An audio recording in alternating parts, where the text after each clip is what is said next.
Hello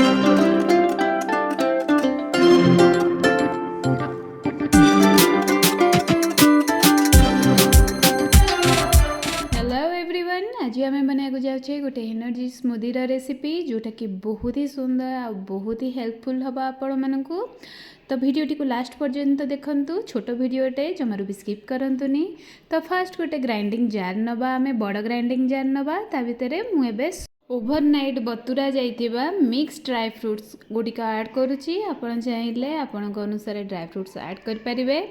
तापरे मुझे oats एवं 2 ରୁ 3 चम्मच ऐड कर दूची। तो आपण चाहिए से ड्राई फ्रुट्स बतुरेला बेले ओट्स को मध्य से बतुरे पारिबे, किसी असुविधा नहीं। आदि न बतुरे पार्चंती ताहले ए भली भाबरे एथरे ऐड करिवे।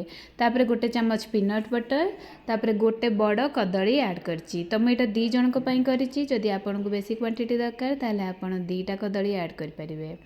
तापरे एबे कदली ऐड कर सारा परे एबे सेतरे आमे आवश्यक अनुसार खजूरी ऐड करवा। जमती कि आपन को जितना दरकार, तो दिन को 5-6टा निहाती दरकार खजूरी ऐड करवा।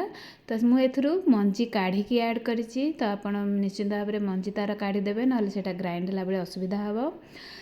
तो तापरे आमे एथरे आवश्यक अनुसार पानी ऐड करनबा। जो स्मूदीर आपण कंसिस्टेंसी जेतिकी रखि पारिबे, तो सही अनुसार आपण पानी ऐड करेंगे। तो पानी ऐड कर सारिकी ताकू एबे भल भाव में पूरा स्मूथ पेस्ट हवा पर्यंत ताकू भल भाव में ग्राइंड करनबा। तो ग्राइंड कर सारा परे एथरे आमे सर्विंग ग्लास बाहर करवा और सेतरे आमे सर्व करवा। तो यहाँ को आपण चाहिए ग्लास रे बाहर कर सारिकी ताकू आपण फ्रीजर रे मध्य घंटाटे पाई रखिपारे। तो सेटा पूरा आइसक्रीम टाइप रो टेक्सचर आनिब आपण पाई। तो बहुत ही सुंदर लगिबो।